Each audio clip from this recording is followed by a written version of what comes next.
কোনোদিনও বাবা মাকে ছেড়ে তো কোথাও যাইনি, তাই আজকে একটু মনটা কেমন করছিল, তাই মাকে চটকে নিয়ে একটু চুলটা ঠিক করেই বেরিয়ে পড়েছিলাম মায়াপুরের দিকে। স্টেশনে যেমনটা দেখতেই পাচ্ছ, অন্য কোনো দিনের মতো অত ভিড় নেই, তাই আমরা 3 ভাই বোনে মিলে হাত ধরেই ঘুরছিলাম। তারপর ট্রেনে উঠে কিছু সেলফি তুলে নিলাম, সেগুলো তোমাদের দেখিয়ে দিই।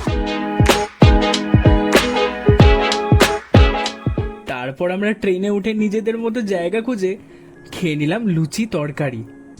খাওয়া শেষ করার পর দেখলাম ট্রেনটা ওই 10-15 মিনিটের মধ্যেই ছেড়ে দিল। ট্রেন ছেড়ে দেওয়ার পর মোটামুটি 1-1.5 ঘন্টা আমরা গল্প করে কাটিয়ে দিই, কিন্তু তারপর আমরা জানলার দিকে খেয়াল করে দেখি কত সুন্দর সব বড় বড় ক্ষেত। কিন্তু দুঃখের বিষয় ছিল একটাই, যে ক্ষেতগুলোতে কোনো চাষ আমরা খুব একটা দেখতে পাইনি। ট্রেন থেকে নেমেই টোটোতে চড়ে আমরা এগিয়ে যাচ্ছিলাম খেয়াঘাটের দিকে, কিন্তু সমস্যা ছিল এই যে টোটোটায় 1 ফোঁটা জায়গা ছিল না আমাদের 7 জনের বসার।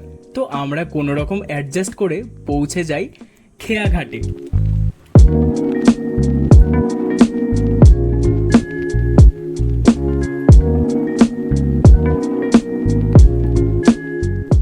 নৌকায় উঠেই সবার শুরু হয়ে যায় সেলফি আর ফটো তোলার ঝোঁক। আমি মোটামুটি সবারই ভালো ফটো তুলি, কিন্তু সমস্যা হচ্ছে আমার ছবি কেউ অতটা ভালোভাবে তুলতে পারে না।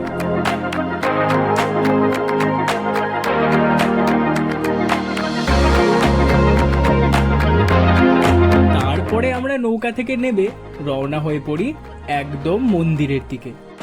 আর কোথাও ঘুরতে গেলে একটা বোন সাথে থাকলে যা হয়, সব ছাতাই নিয়ে নিল আমার। তারপরে এই গরমের মধ্যে একটা ছাতা নিয়ে কোনো রকম মন্দিরের সামনে প্রায় পৌঁছেই গেছি। কিন্তু এই ব্লগটা আমি এখানেই শেষ করলাম। আর যদি ভিডিওটা ভালো লেগে থাকে তাহলে কিন্তু সাবস্ক্রাইব করতে ভুলো না, আর লাইকও দিয়ে দিও।